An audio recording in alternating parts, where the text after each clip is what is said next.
Don't you cry. Oh, Palestine will never die. Free, free Palestine.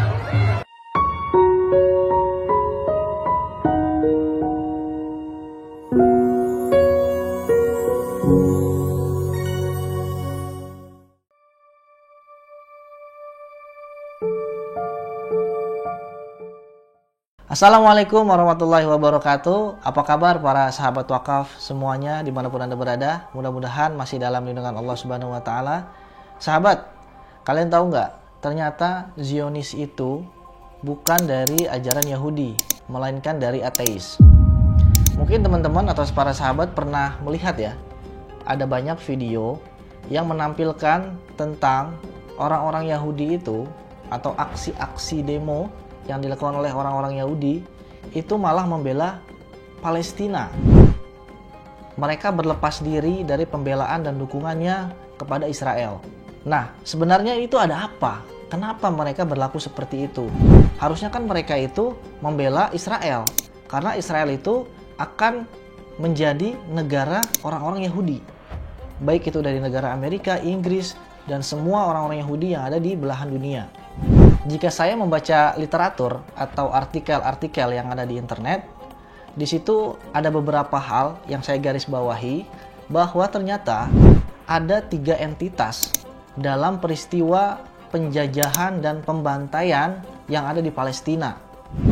Ketiga entitas ini sebenarnya itu berbeda-beda, namun di framing atau diopinikan ketiganya ini adalah jadi satu.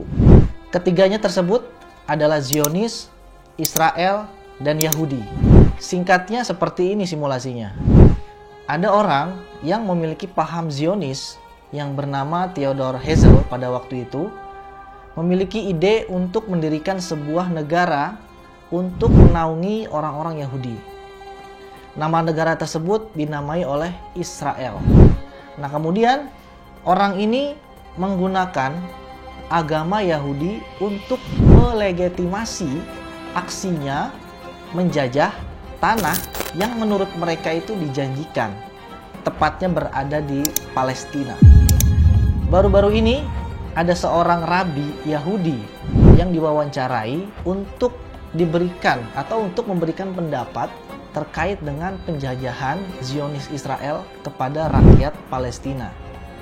Sungguh di luar dugaan, video tersebut atau rabi tersebut malah membela Palestina, bukannya membela Israel.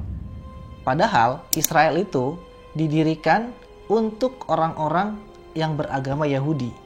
Kemudian rabi ini atau rabi Yahudi ini malah menguliti keburukan-keburukan orang-orang Zionis dalam mendirikan negara Israel. Orang-orang Yahudi yang asli, yang taat seperti rabi ini, dia yakin bahwa tanah yang dijanjikan itu akan ada atau akan diberikan ketika Mesias itu kembali atau turun dari langit ke bumi. Nah, seperti apa video lengkapnya? Kita simak saja berikut ini. Zionism is built up by non-believers. Theodor Herzl, he was the father of Zionism and he was an unbeliever. Zionism is built up on atheism, of mistrusting God. Not trusting God. We believe that God promised the land for the Jewish people, but it was only under certain conditions. If we keep a high moral of life. If not, it's written in the Torah 36 times that we will be exiled of the land. We didn't exile of the land because we was weak. This was a punishment of God. Jewish people are believers in God. When God sent us in exile, we're staying in exile. He beswore us not to go out of exile before the coming of Messiah. Going out of exile is a rebellion against Almighty. It's simple. If you have a child, he's bad. You told him, stand in the corner for 10 minutes. He coming out. What means that? He couldn't care less about your punishment and do whatever I want. We know it's very comfortable to have your own country.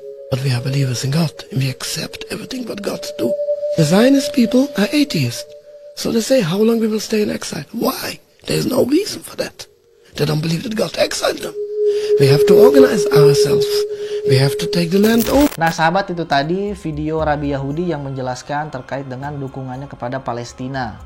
Dia juga mengatakan bahwa Israel ini diusung atau didirikan oleh orang-orang Zionis ateisme, awalnya yang dipelopori oleh yang bernama Theodor Herzl. Kontranya, orang-orang yang beragama Yahudi terhadap penjajahan Israel terhadap Palestina itu ditunjukkan dengan bukti-bukti lain, dengan aksi-aksi demo, mengecam dan mengutuk negara atau Zionis Israel yang menjajah Palestina yang tersebar di beberapa belahan dunia. Contohnya di Amerika Serikat. Di Amerika Serikat, umat Yahudi sendiri sangat antusias untuk membela Palestina. Di sana terlihat juga banyak anak-anak yang turut menyuarakan kebebasan untuk Palestina. Nah, coba kita lihat video berikut ini. Free, free Palestine! Free, free Palestine! Free, free Palestine!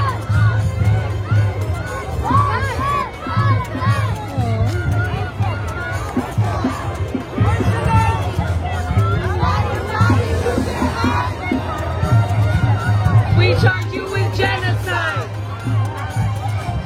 Gaza, don't you cry! Oh, Palestine will never die! Free, free Palestine! Free, free Palestine!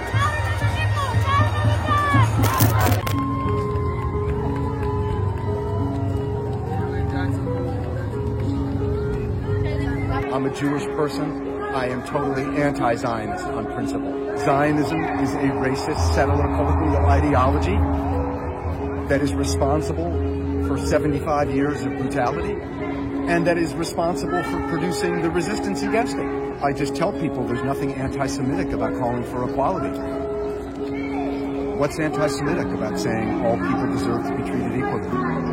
That's what this movement is about, right? The call for a free Palestine from the river to the sea is the call for equal rights for everybody.